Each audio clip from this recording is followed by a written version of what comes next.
Before we get into today's lesson, there's two things that I would like to say. The first is, if you have been enjoying these videos, I'm very flattered, thank you.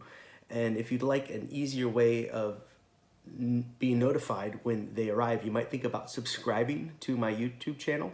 At the bottom of this video, there's a subscribe button, which means that if you are logged into YouTube or have an account, you'll be notified when a new video is released. Secondly, we are working on ways to give to Northwood Christian Church. If you didn't know this, these videos are an extension of Northwood Christian Church, a ministry of Northwood Christian Church. You might go to our website. We are working on getting a button on there to where you can contribute online. I know that many of our congregants have been mailing in checks, and just like any other institution in this time, we have noticed a drop in the giving, which is understandable, especially as some people are really hard up for money in these times. And if that's you, please take care of yourself. But if the problem has been a lack of convenience, we're not passing the offering plate around digitally, you might go to our website and look for a button that should be put on there fairly soon. But enough of that. Today's lesson is from the 5th chapter of Luke, verses 12 through 16. And it reads, "Once when he was in one of the cities, there was a man covered with leprosy. When he saw Jesus, he bowed with his face to the ground and begged him, 'Lord, if you choose, you can make me clean.' Then Jesus stretched out his hand, touched him, and said, 'I do choose. Be made clean.' Immediately the leprosy left him, and he ordered him to tell no one. 'Go,' he said, 'and show yourself to the priest, and, as Moses commanded, make an offering for your cleansing, for a testimony to them.' But now, more than ever, the word about Jesus spread abroad. Many crowds would gather to hear him and to be cured of their diseases. But he would withdraw to a deserted place and pray." There's a lot going on there, but that last part where Jesus withdraws to a deserted place to pray, I get, especially that part about withdrawing to a deserted place. It seems like that's all we've been doing in this time of pandemic, as we have been forced to recuse ourselves to our homes and to make very few trips to the outside. But it's the meat of this story where I get tripped up. How do you care for another during a pandemic? It's been a little different lately, to say the very least. I've got congregants in the hospital and I can't go and be with them. I've got congregants confined to their houses, and the best I can do is to call them or pray for them. And at the same time, I have this deep inner conviction that the body of Christ is supposed to be the hands and feet of Christ in the world, a force for love in the world. And it's hard to be a force for love in the world in this active sense when we are so distant from one another. And in the story we just heard, it's very visceral. You are meant to smell the disease. Once, the text reads, once when he was in one of the cities, there was a man covered in leprosy. Covered with disease. Not like this virus in this time of pandemic where it's unseen, you don't know if you're around it or having contact with it. It's right in your face. And it's no wonder that people in that day would put people like this man outside the city walls to live in a ramshackle village with other diseased, unclean, unsafe individuals. But Jesus will be Jesus. When a man begs for help, Jesus reaches out his hand and touches him. He actually touches him. Unthinkable in these times when we're stressed out about handshakes and hugs. Could Jesus have conceivably ministered during a pandemic? Would he have socially distanced?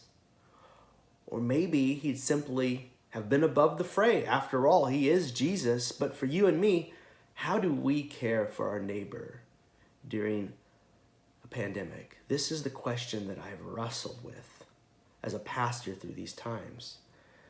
The question first came home to me in a real way when Northwood had to make the difficult decision to temporarily close our food pantry.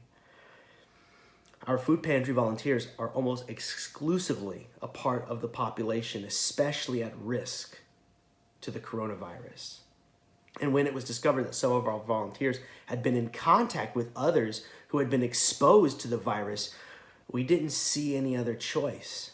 I still stand by this decision, and yet people are still hungry. It's not like they just went away because we closed our food pantry. The needs of the people don't vanish during a pandemic. Rather, they are widened and deepened. Things came even more to home for me last week. Literally, it arrived at my home when my wife and I were sitting watching television, when this question of how do we minister, be the hands and feet of Jesus in a pandemic, when a woman knocked on my door about 10 minutes to midnight. We were just sitting around watching television. Knock, knock, knock. Very strange, very unsettling. So I cautiously looked out my door's window to see a woman that I did not recognize. I sized her up and decided that she wasn't a threat to me. So I opened the door and said, hello. And she said, hello, I'm your neighbor, which was strange because I didn't recognize her. But then she went on to say, actually, I'm the mother of your neighbor and I need some help. Still curious, I asked which house, and she told me, and I knew the house immediately. In fact, then I noticed how much her daughter looked like her, except her daughter looked about 10 years older than her mother because she struggles with drug addiction, and it has taken a physical toll on her body.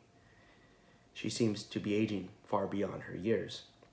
But her mother, standing on my front porch, let me know that what she needed at near midnight was a ride to her house on the other side of town, that her daughter was going to the hospital and wasn't in very good shape physically, which wasn't a surprise to me.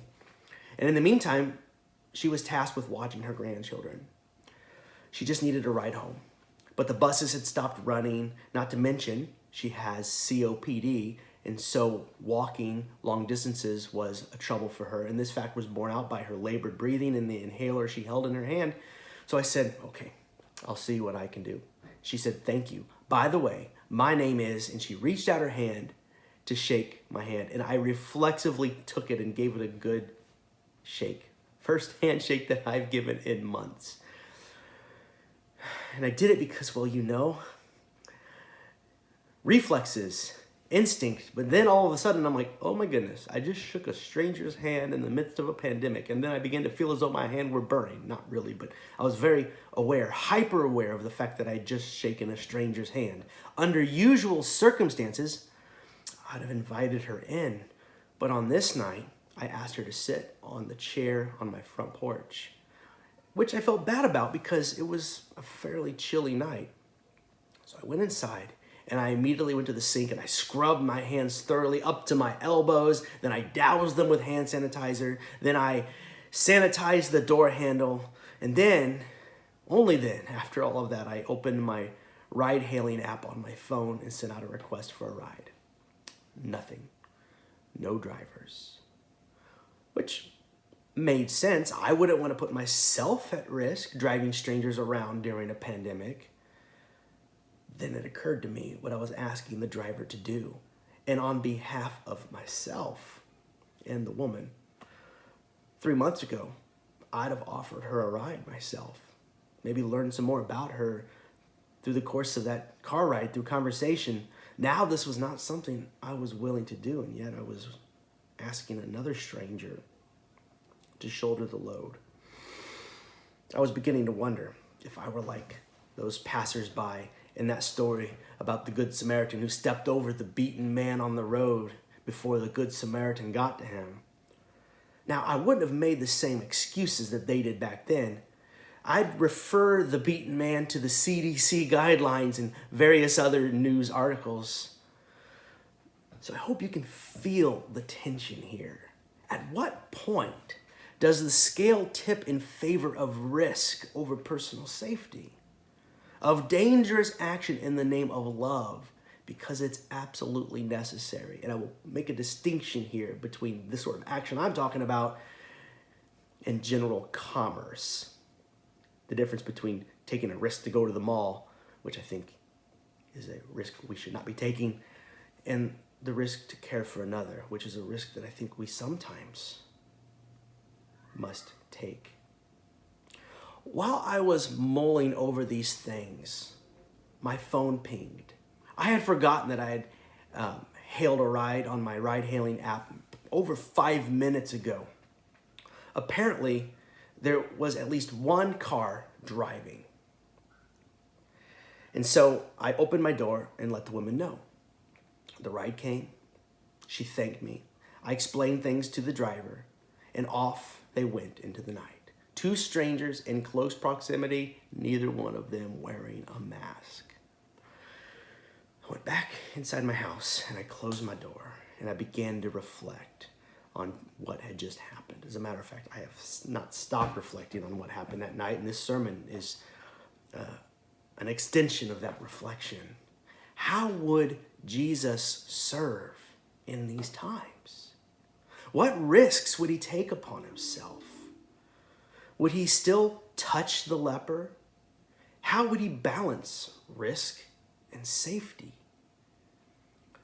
There comes a point when we must take risks for necessity's sake in the name of love.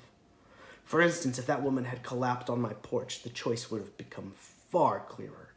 I'd have felt compelled from a place of moral conviction to minister to her amplified need. But where is the line? At some point, the Samaritan must engage. You've asked yourself the question before, I'm sure, whilst walking past the homeless and the destitute. At some point, your own safety or inconvenience must become a secondary concern. And that moment, for me, was almost clear. I think I still feel good about what I did. I feel a bit squeamish about sending her off with a stranger without a mask in a pandemic. I felt as if I were offloading the risk for a small fee, and I still think about that. But when I weigh that against keeping my wife and my kids safe, again, I still struggle, but I basically feel okay. But it's hard. It's hard to try to be Christ-like, immersed in life, love, and suffering, and at the same time be socially distanced. I wonder what Jesus would be doing now. Truly, I don't know. I think the inner tension is what's needed. That's kind of my answer. The tension, the struggle, the dilemma. And there will be times, I think, when we feel the inner pull calling us out of our safe places and into dangerous places. And in the name of love, not for the sake of personal gain, greed, or any other force calling us from our houses, like maybe haircuts, but in the name of love. Our food pantry is in the midst of the discussion of how to reopen. I've reached out to several younger volunteers who will, along with me, do the grunt work. We feel like that's something we can do, as we are not part of the vulnerable population, although it's still a risk. This will keep our more vulnerable congregants safe. We will operate as safely as possible, curbside, socially distanced. This, at least, is a start. Of course, there are those on the front lines, first responders, hospital staff, those stocking shelves and taking orders at grocery stores. They take on the risk every day and put those around them at risk as a consequence. We must strive to discover our place in all of this. But what else? What about you? I, as your pastor, must implore you to stay safe, not only for yourselves, but for those that you love.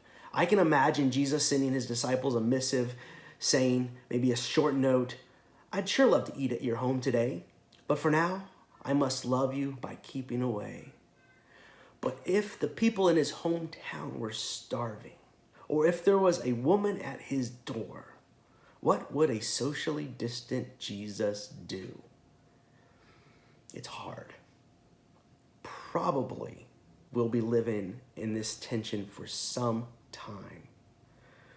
When the call comes for you or I to set aside our safety for the love of another, I hope on an intuitive level we'll know. I hope to be brave enough to answer it. Not to be reckless, but to be compassionate and with much discretion and wisdom brought into the discussion. Jesus once placed his hand on a man covered in disease. Sometimes we are called to do similar things. I hope this will spark a conversation between yourself and God that never leaves you for as long as you live.